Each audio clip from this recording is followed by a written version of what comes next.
നിങ്ങളുടെ ഇഷ്ട പരമ്പരകൾ എക്സ്ക്ലൂസീവായി സൺ നെക്സ്റ്റ് ആപ്പിലൂടെ തികച്ചും ഫ്രീ ആയി ഇപ്പോഴേ ആപ്പ് ഡൗൺലോഡ് ചെയ്യൂ. അമ്മയെ പോലെ എന്നോട് വലിയ സ്നേഹ.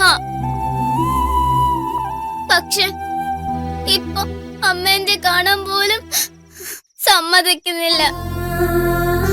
ഞാൻ അമ്മേന്റെ കാണുന്നില്ല. വെറുതെ എന്തിനാ അച്ഛനെ വഴക്ക് കേൾപ്പിക്കുന്നെ? അച്ഛനും പറഞ്ഞു കാണാതിരിക്കാൻ നോക്കാന്ന്.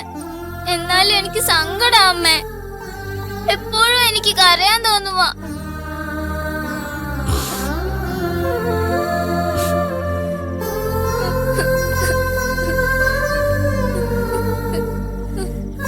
കരയരുത്. മോള് കരഞ്ഞാല് അച്ഛൻ്റെ മനസ്സ് ഒരുപാട് കരയും. അച്ഛനെ കരയിക്കണം മോൾക്ക്. വേണ്ട, എന്റെ അച്ഛൻ കരയണ്ട. ഞാൻ സമ്മതിക്കില്ല എന്റെ അച്ഛൻ കരയാൻ. നമുക്കേ നമ്മളെ ഉള്ളു പോലെ നമ്മളെ മതി. അച്ഛന് മോളുണ്ടല്ലോ, അത് അച്ഛൻ ചെയ്ത ഏറ്റവും വലിയ പുണ്യം. അതുപോലെ മോൾക്ക് അച്ഛനില്ലേ? അമ്മയും അച്ഛനൊക്കെ ആട്ടെ ഞാൻ മതി. അച്ഛൻ്റെ ശരീരം മാത്രമായത്. അച്ഛൻ്റെ ജീവൻ തുടിക്കുന്നതേ എൻ്റെ മോളില്. എൻ്റെ മോൾക്ക അച്ഛൻ്റെ ജീവന്റെ അവകാശം. എനിക്ക് ജീവനുള്ളിടത്തോളം കാലം ഞാൻ പൊന്നുപോലെ കൊണ്ടുനടക്കും. അത് മതി, അത് മതി, അത് മതി മോളെ.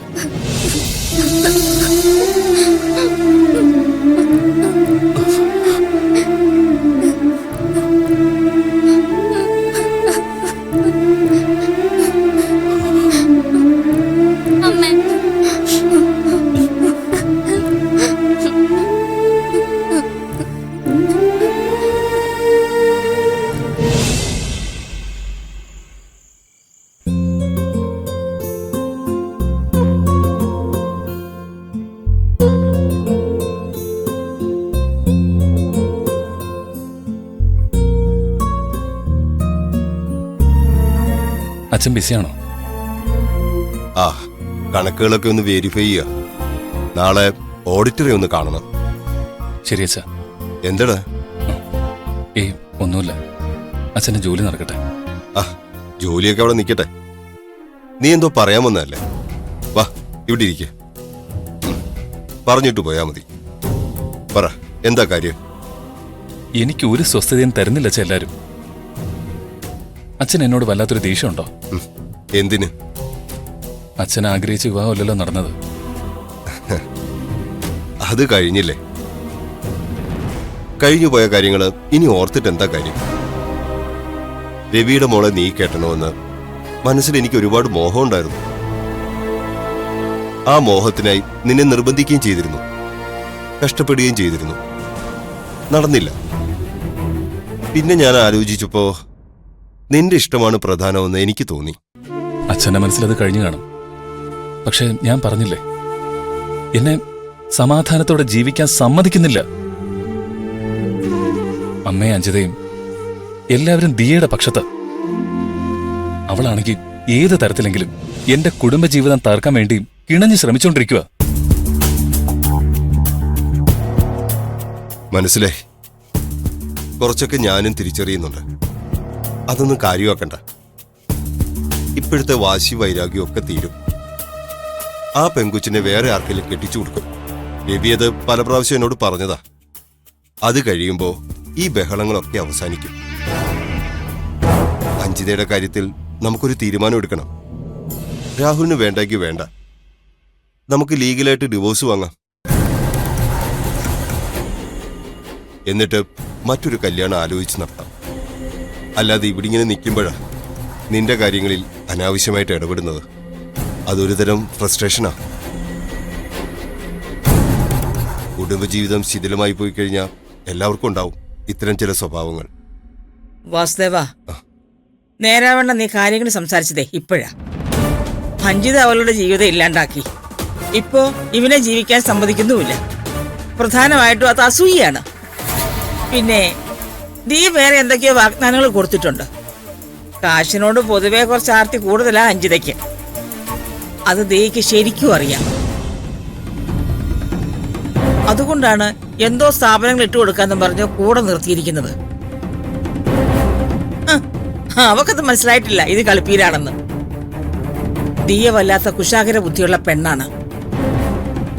ഇവനെതിരെ അഞ്ജിതയെ ഉപയോഗിക്കുകയാണ്. ഉടനെ നമ്മളൊരു തീരുമാനത്തിലെത്തണം. അതാ ഞാനിപ്പോ പറഞ്ഞുകൊണ്ടിരുന്നേ. എല്ലാ കാര്യത്തിലും ഒരു തീരുമാനം വേണം. ഞാൻ ഒരാളുടെ വശം ചേർന്ന് പറയാണെന്ന് വിചാരിക്കരുത്. ശരണി നല്ലൊരു കുട്ടിയാ. അവളുടെ സ്വഭാവ ഗുണം കൊണ്ടാ ഈ കുടുംബം ഒരുമിച്ച് പോകുന്നത്.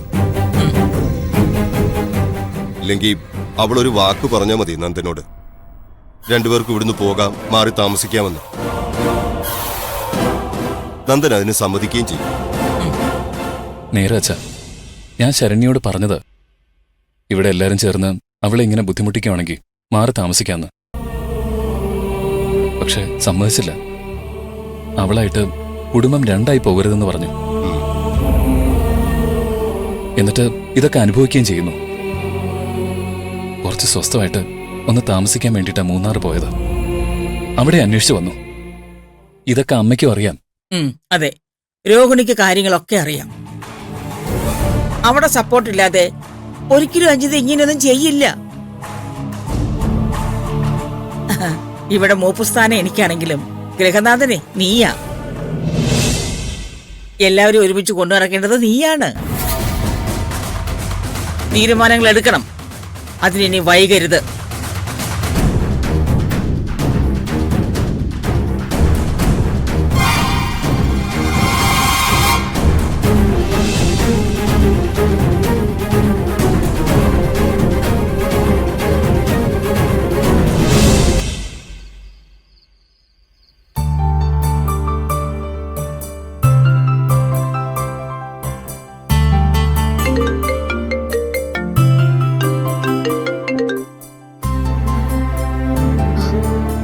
ഹലോ അമ്മ, എങ്ങനെയുണ്ട് യാത്ര പോയിട്ട്? സന്തോഷാണോ രണ്ടുപേർക്കും? അവിടെ എന്താ അമ്മ വിശേഷം? സുഖായിരിക്കുന്നില്ലേ? നീ ചോദിച്ചതിനല്ലല്ലോ മറുപടി പറയുന്നത്. ഇവിടെ എല്ലാരും നന്നായിരിക്കുന്നു. നിങ്ങളുടെ യാത്ര എങ്ങനെയുണ്ട്? സന്തോഷായിട്ടിരിക്കുന്നു? ജീവിതത്തിൽ ഇത്തരം സന്തോഷങ്ങളൊക്കെ അപൂർവമായിട്ട് കിട്ടുന്നതല്ലേ? മനസ്സ് നിറഞ്ഞു വേണം തിരിച്ചു വരാൻ. നീ ഇതുവരെ മനസ്സിലാക്കിയിട്ടില്ല. എന്തിന്? നിന്റെ മോളെ കുറിച്ച് നിനക്കൊരു ചുക്കും അറിയില്ല. അവിടെ ആ സ്വിമ്മിംഗ് പൂളിലെ നന്ദോട്ടം കുളിച്ചോണ്ടിരുന്നപ്പോഴേ അവളില്ലേ ആ തീയ ഇറങ്ങിച്ചെന്ന് നന്ദോട്ടം കെട്ടിപ്പിടിച്ചു. നിന്റെ മോളെ എല്ലാത്തിനും സാക്ഷിയാ. ഇതെല്ലാം വലിയ നാണക്കലല്ലേ രോഹിണി? അത് മാത്രല്ല, അവനെ ചുംബിച്ചിരിക്കുന്നു. ഒരു പെണ്ണ് ചെയ്ത പ്രവൃത്തിയാണോ ഇത്? അത് കല്യാണം കഴിക്കാത്ത ഒരു പെണ്ണ്. സാധാരണ ആണുങ്ങൾ എങ്ങനെയൊക്കെ ചെയ്തെന്നാ ഞാൻ കേട്ടിട്ടുള്ളത്. ഇതൊരു പെണ്ണ്. അയ്യോ കഷ്ടം. എല്ലാത്തിനും കൂട്ടു നിൽക്കുന്നതേ നിന്റെ പുന്നാര മോളും. ഒരു വഴക്കിനല്ല ഞാൻ വന്നത്. എന്നാ ഞാൻ പറയുന്നത് രോഹിണി അഞ്ജിതയെ ഓർത്തു വെക്കണം. ദിയ എന്റെ മോളുടെ കാര്യം ആവശ്യമില്ലാതെ അന്വേഷിക്കരുത്. മോളുടെ മാത്രമല്ല, നന്ദന്റെ കാര്യത്തിലും. ഒരു കാര്യം കൂടി ഞാൻ പറയാം. ഇനി ഏത് വിധത്തിലും എന്റെ മോളുടെ കണ്ണ് നിറഞ്ഞാൽ, അവളുടെ മനസ്സ് പിടഞ്ഞാൽ, എന്റെ മോളെ ഞാൻ ഇവിടുന്ന് കൊണ്ടുപോകും. അവൾ ഒറ്റയ്ക്കായിരിക്കില്ല, കൂടെ അവളുടെ ഭർത്താവും ഉണ്ടാവും, നന്ദനും.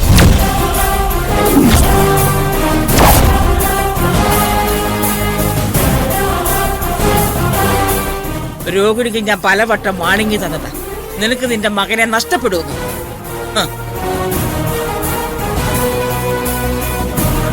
നിന്റെ അമ്മ ഇത്രയ്ക്ക് അഹങ്കാരിയാണെന്ന് ഞാൻ വിചാരിച്ചില്ല. എന്റെ അമ്മയെ കുറ്റപ്പെടുത്തണ്ട. പറയാനുണ്ടെങ്കിൽ എന്നോട് പറയേ. എന്റെ അമ്മ എന്ത് അഹങ്കാരം കാണിച്ചു എന്ന് അമ്മ പറയുന്നത്? കാര്യങ്ങൾ പറയുന്നത് അഹങ്കാരമാണോ? എന്താ കാര്യങ്ങൾ പറയണ്ടേ? അമ്മ കാര്യങ്ങൾ ഇവിടെ പറഞ്ഞത് അമ്മയ്ക്ക് ജയിക്കാൻ വേണ്ടിയല്ല, ഞാൻ തോൽക്കാതിരിക്കാനാ.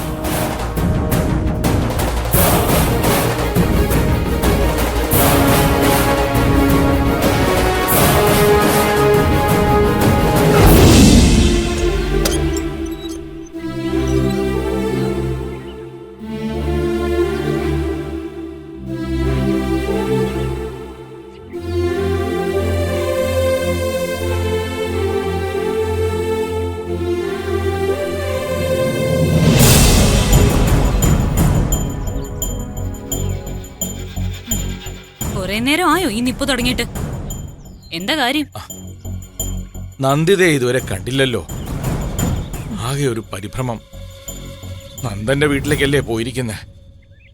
അവരുടെ സ്വഭാവം എനിക്ക് ശരിക്കും അറിയാവുന്നതാണ്.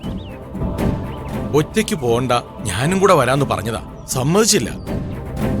വിളിച്ചിട്ടാണെ ഫോണിൽ കിട്ടുന്നുമില്ല. എന്നാ പിന്നെ മുത്തശ്ശനും കൂടി അങ്ങ് ചെല്ല്. ഒരു വണ്ടി വിളിച്ചു പോകുന്നതായിരിക്കും സൗകര്യം.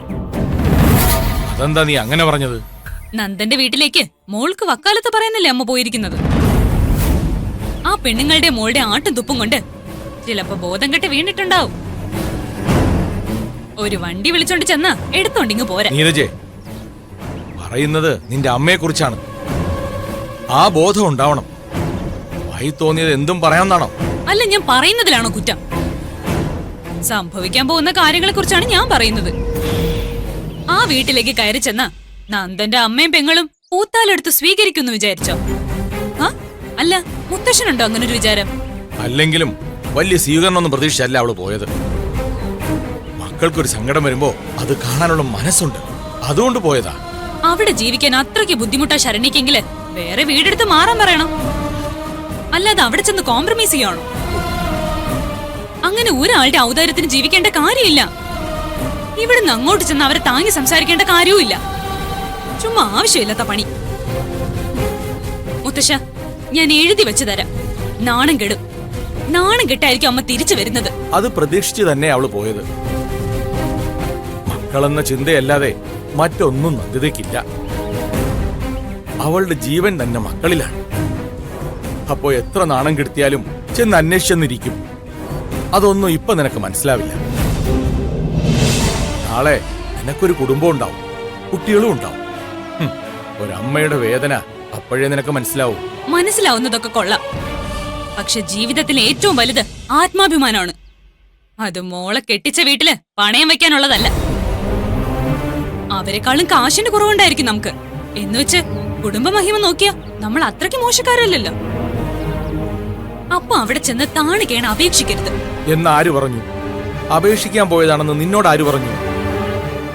അമ്മ താണു പറയും, ഭൂമിയോളം ക്ഷമിച്ച് സംസാരിക്കും. അത് മക്കൾക്ക് വേണ്ടി മാത്രമാണ്. അല്ലാതെ സ്വന്തം കാര്യത്തിനു വേണ്ടി ഒരാളുടെ മുന്നിലും തല ഉനിച്ചിട്ടില്ല ഇക്കാലം വരെയും. അത് ഏറ്റവും കൂടുതൽ അറിയാവുന്നത് എനിക്കാ. സ്വന്തം അധ്വാനം കൊണ്ട് മക്കളെ പഠിപ്പിച്ചു വളർത്തി വലുതാക്കിയതാ നന്ദിത. ആരുടെ നേരെയും കൈനീട്ടിട്ടില്ല, തല കുനിച്ചെന്ന് സംസാരിച്ചിട്ടുമില്ല. പക്ഷേ മക്കളുടെ ജീവിതത്തിന് വേണ്ടി അവളത് ചെയ്തെന്നിരിക്കും, ചെയ്തിട്ടുമുണ്ട്. നിന്നെ പോലീസുകാർ കൊണ്ടുപോയപ്പോ ഞാനത് കണ്ടതാ മോളെ. അങ്ങനെ ഇങ്ങനെയൊന്നും കരയുന്ന ആളല്ല നന്ദിത. പക്ഷേ അന്ന് ഞാൻ കണ്ടു നെഞ്ചു പൊട്ടി കരയുന്നത്. ഞാനൊരു കള്ളക്കേസിൽ പെട്ടുപോയി. അതിന് കരഞ്ഞോണ്ടൊന്നും കാര്യമില്ലല്ലോ. ഒന്നാം തരം നാടകമൊക്കെയാ നടന്നത്. ഞാൻ അതിനെക്കുറിച്ചൊന്നും പറയുന്നില്ല. പറയണ്ട. ആയുധത്തെക്കാൾ മൂർച്ചേറിയത് വാക്കുകൾക്കാണ്. പറയുന്നത് അമ്മയെക്കുറിച്ചാണെന്നുള്ള ചിന്തയുണ്ടായിരുന്നെങ്കിൽ നീ ഇങ്ങനെ മോശമായിട്ട് പറയില്ല. പിന്നെ നിനക്കൊക്കെ എന്തും പറയാലോ. അവളെക്കുറിച്ച് മക്കൾ എന്തു പറഞ്ഞാലും അവളത് സഹിക്കും. അതിന്റെ ജന്മം അങ്ങനെ ആയിപ്പോയി. മക്കൾക്ക് വേണ്ടി നശിപ്പിച്ചു കളഞ്ഞ ഒരു പാഴ് ജന്മം.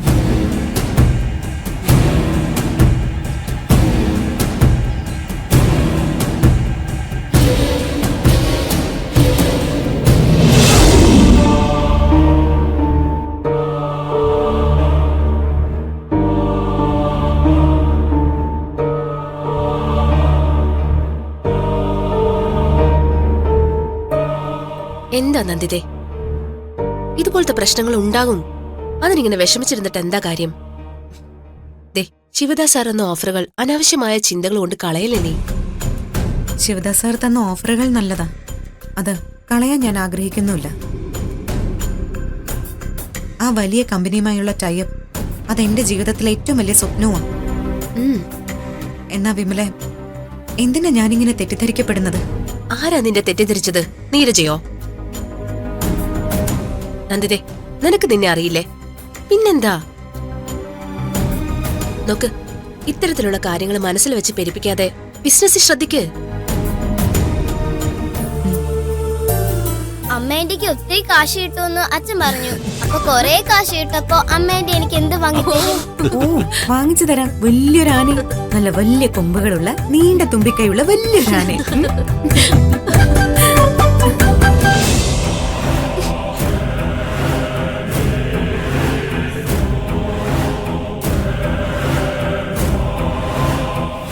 നീയേ പെട്ടെന്നുള്ള തോന്നല് എടുത്തിയാടി ഒരു തീരുമാനം എടുക്കരുത്.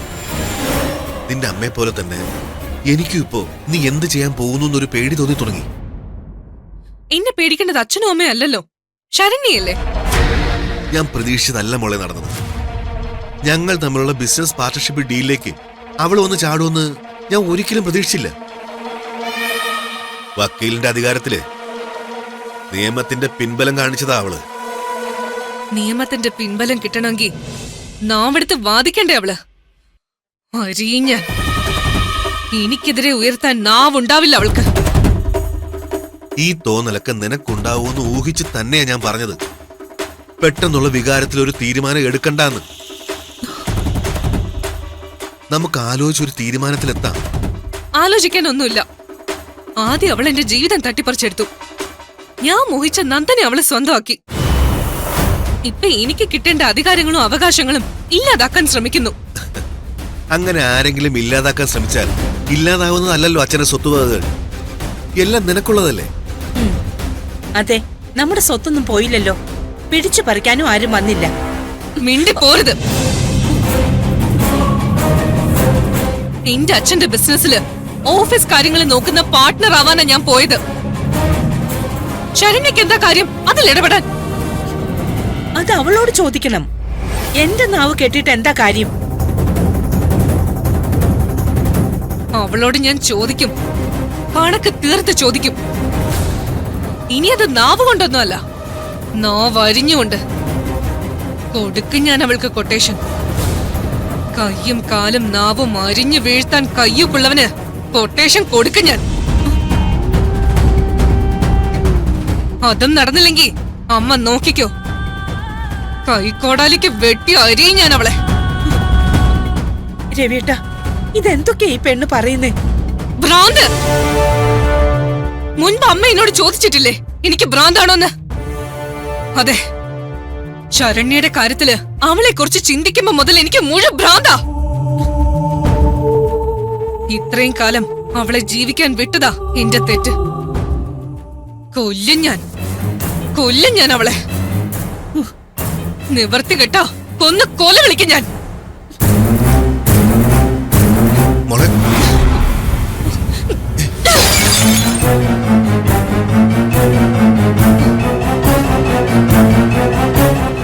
രവിയേട്ടാ, പറഞ്ഞതുപോലെ ചെയ്യുന്ന പെണ്ണ അവള്. ഒരേ ഒരു മോളേ ഉള്ളൂ. അവളെ നഷ്ടപ്പെടും നമുക്ക്. എനിക്ക് പേടിയാവുക. പേടിക്കൊന്നും വേണ്ട. ആർക്കായാലും സഹിക്കാൻ പറ്റാത്ത കാര്യങ്ങളാ നടന്നത്. അവള് വിഷമങ്ങളൊക്കെ പറഞ്ഞു തീർക്കട്ടെ. കുറെ കഴിയുമ്പോ മനസ്സ് ശാന്തവും. അപ്പോ അവള് തന്നെ ഈ തീരുമാനത്തിൽ നിന്നൊക്കെ പിന്മാറും. അത് പക്ഷെ സ്വന്തം ജീവിതം കളഞ്ഞുകൊണ്ടായിരിക്കില്ല.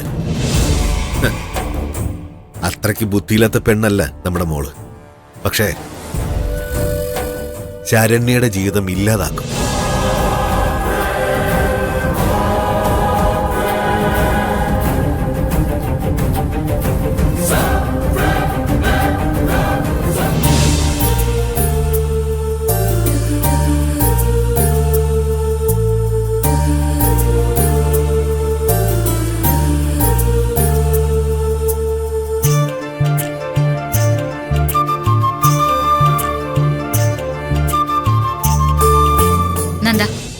ഇതൊരു തമാശയല്ല. ജീവിതത്തെ ബാധിക്കുന്ന ഒരു കാര്യമാണ്. ദിയും ദിയുടെ അച്ഛനും കൂടി ഇവിടെ വന്ന് പറഞ്ഞത് അതെനിക്ക് ചോദിക്കണമെന്നുണ്ടായിരുന്നു. പക്ഷെ എത്രമാത്രം സ്വാതന്ത്ര്യം എടുക്കാമെന്ന് എനിക്കറിയില്ലല്ലോ. എന്നാലും ഞാൻ പറഞ്ഞു വെച്ചു. നീ എന്താ ശരണ്യ പറഞ്ഞു വരുന്നേ? വേറൊന്നും അല്ല നന്ദ, ഈ രണ്ടുപേരുടെയും പാർട്ട്ണർഷിപ്പിനകത്ത് മൂന്നാമതൊരാള് സൈലന്റ് പാർട്ട്ണറായിട്ട് വരുന്നു. അവർക്ക് ഇൻവെസ്റ്റ്മെന്റ് ഇല്ല. അത് രവിചന്ദ്രന്റെ മകളാണ്, ദിയ രവിചന്ദ്രൻ. അപ്പോ സ്വാഭാവികമായിട്ടും അവർക്ക് പ്രയോറിറ്റി കൂടി.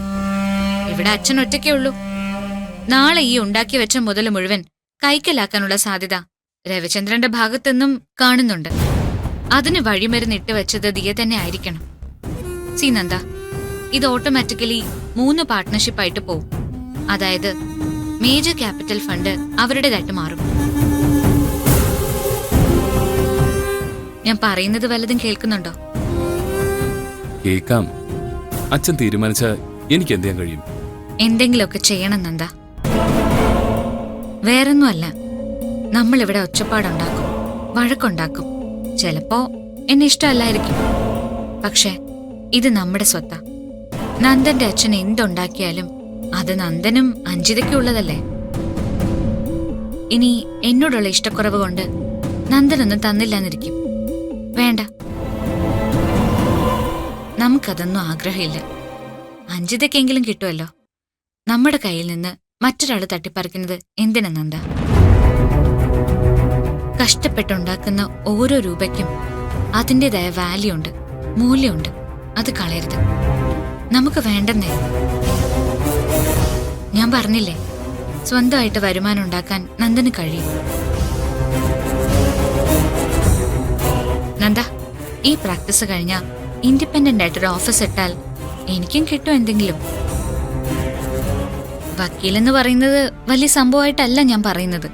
പക്ഷേ ഒരു വരുമാനം ഉണ്ടാക്കാൻ പറ്റും, അത് മതി നമുക്ക്. പക്ഷേ ഈ രവിചന്ദ്രന്റെയും ദിയയുടെയും ഈ നീക്കം അച്ഛനെ തകർക്കാനാ. എന്തൊക്കെ ഇഷ്ടക്കുറവുണ്ടായാലും അച്ഛന്റെ ബിസിനസ് തകരുന്നത് നന്ദന് സഹിക്കാൻ പറ്റോ?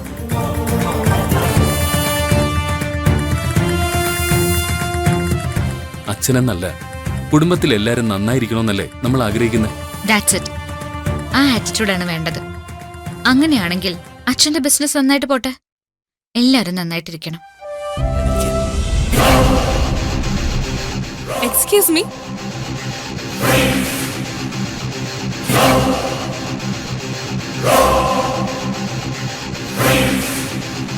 ശരണ്യ, ഒന്ന് പുറത്തേക്ക് വരൂ.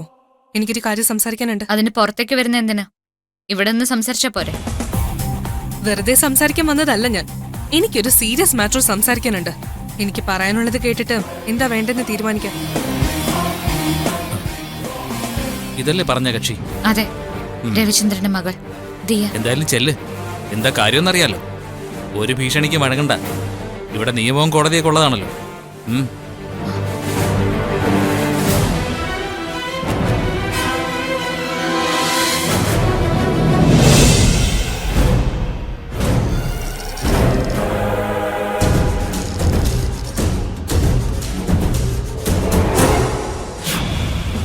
ഒരുപാട് സംസാരിച്ച് നിന്നെ പേടിപ്പിക്കാനൊന്നും വന്നതല്ല ഞാൻ. ചില കാര്യങ്ങൾ പറഞ്ഞു കേൾപ്പിക്കണമെന്ന് വിചാരിച്ചു. നീ പറഞ്ഞാൽ ഉടനെ പേടിച്ച് വിറയ്ക്കുന്ന ഒരാളല്ല ഞാനെന്ന് ഇത്രയും കാലം കൊണ്ട് മനസ്സിലായില്ലേ നിനക്ക്? ആയി. നീ നല്ല ഒന്നാന്തരം പെണ്ണ. അതുകൊണ്ടാണല്ലോ നന്ദനെ എന്നിൽ നിന്ന് ഈസി ആയിട്ട് അടർത്തിയെടുത്തോണ്ട് പോയത്. ഇതൊക്കെ പറഞ്ഞും പറയാതെ ഒരുപാട് തവണ ഞാൻ അറിഞ്ഞ കാര്യങ്ങളാണ്. അതിനൊക്കെ കൃത്യമായ മറുപടിയും ഞാൻ പറഞ്ഞിട്ടുണ്ട്. ഇനി പുതിയതായിട്ട് എന്തെങ്കിലും പറയാനുണ്ടെങ്കിൽ പറയാം. ഒരുപാട് വെല്ലുവിളികൾ കൊണ്ട് ദീർഘിപ്പിക്കാതിരുന്നാ മതി. ഈ നിലപാട് കൊള്ളാം. അല്ലെങ്കിലും പറയുന്നതിനേക്കാൾ പ്രവർത്തിക്കാനാണ് എനിക്കിഷ്ടം. ടു ബി ഫ്രാങ്ക്, ഞാൻ പറയാം ശരണ്യ, ഈ ആണുങ്ങൾ എപ്പോഴും പൂക്കളെ തേടി പോകുന്ന വണ്ടുകളെ പോലെ. നന്ദന്റെ സ്വഭാവത്തിലും അതില് വ്യത്യാസമൊന്നുമില്ല. പലതും നിനക്കറിയാവുന്നതിനേക്കാൾ കൂടുതൽ എനിക്കറിയാം. ഞാൻ പറഞ്ഞല്ലോ ദിയ, ഇത്തരം കുറ്റങ്ങളും കുറവുകളും കേൾക്കാൻ എനിക്ക് താല്പര്യമില്ല. എന്റെ ഭർത്താവിന്റെ സ്വഭാവം എന്തായാലും എങ്ങനെയായാലും അത് സഹിക്കാനും ഏത് സാഹചര്യത്തെയും ഫേസ് ചെയ്യാനും ഉറച്ചു തന്നെയാ ഞാൻ ഈ താലി അണിഞ്ഞത്. അതുകൊണ്ട് വില കുറഞ്ഞ ഈ വാക്കുകള് എന്റെ അടുത്ത് വേണ്ട. മറ്റൊന്നും പറയാനില്ലെങ്കിൽ ഞാൻ പോവുക. തിരക്കുണ്ട്. ഏയ് നിക്ക്. ഇതൊന്ന് കണ്ടിട്ട് പോയാ മതി. വാക്കുകൾ കൊണ്ട് മത്സരിക്കാനല്ല ഞാൻ വന്നത്. ചില യാഥാർത്ഥ്യങ്ങൾ നിന്നെ ബോധ്യപ്പെടുത്താൻ വേണ്ടിയാ.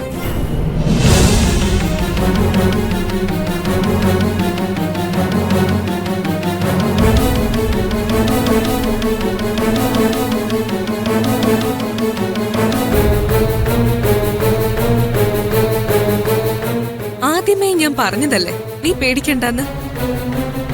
ഇത് വെച്ച് ബ്ലാക്ക്മെയിൽ ചെയ്യാനൊന്നും എനിക്ക് ഉദ്ദേശമില്ല. പക്ഷേ ഇതുപോലത്തെ ഒരുപാട് ക്ലിപ്പിംഗ്സ് എന്റെ കയ്യിലുണ്ട്. അത് നന്ദനുമായി ചേർന്നുള്ളത് തന്നെയാ. അതുകൊണ്ട് എന്താ? ഇതൊന്നും എന്നെ ബാധിക്കുന്ന കാര്യങ്ങളല്ല.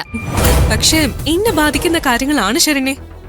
ഇനി നിനക്കറിയാത്ത ഒരു കാര്യം കൂടി ഞാൻ പറയാം.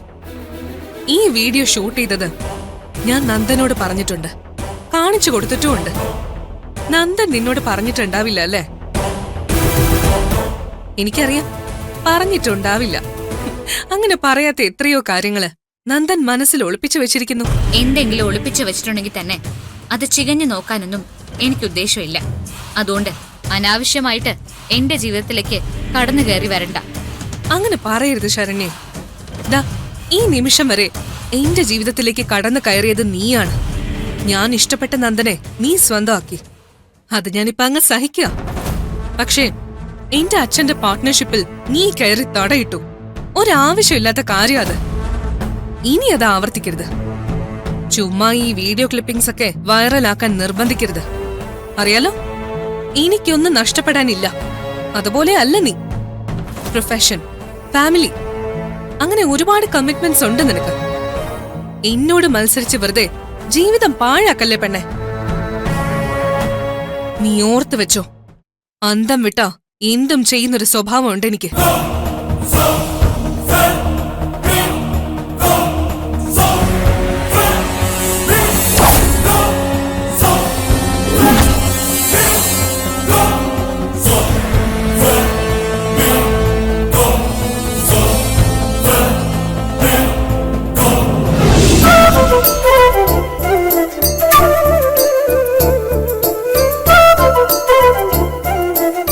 നന്നായിട്ടില്ലേ?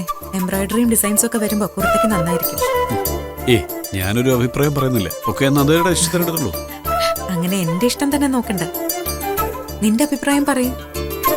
നിന്റെ സെലക്ഷൻ ഒരിക്കലും മോശമാവില്ല. ഇത് നന്നായിട്ടുണ്ട്.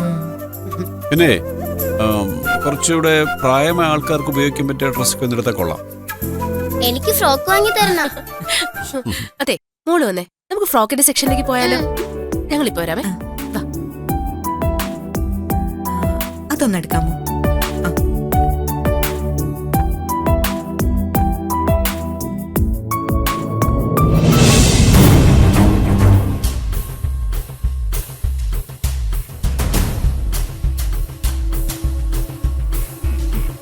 നിനക്ക് ഞാൻ സെലക്ട് ചെയ്ത് തരാം. നല്ല ടീഷർട്ട്. എനിക്കൊന്നും വേണമെന്നില്ല. നിനക്ക് എന്താ വേണ്ടെന്ന് വെച്ച് ഞാൻ വാങ്ങിത്തരാം.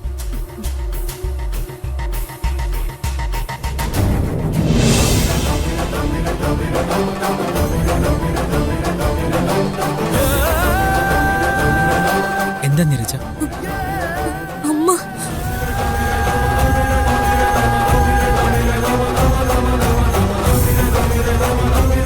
അമ്മ മാത്രമല്ല, സന്തോഷ് സഹചാരിയായിട്ട് എപ്പോഴും അയാളെ കൂടെ ഉണ്ട്. അപ്പോഴേ ഞാൻ പറഞ്ഞല്ലേ, ഇപ്പം നിനക്ക് വിശ്വാസമല്ലേ? ഒഴിവാക്കാൻ പറ്റാത്ത ബന്ധമാണ് രണ്ടുപേരും തമ്മിൽ.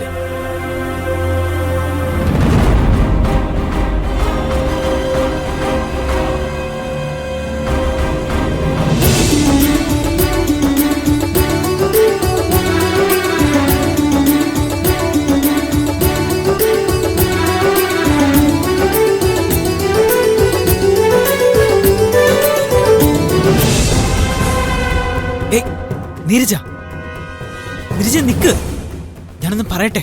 നീരജ,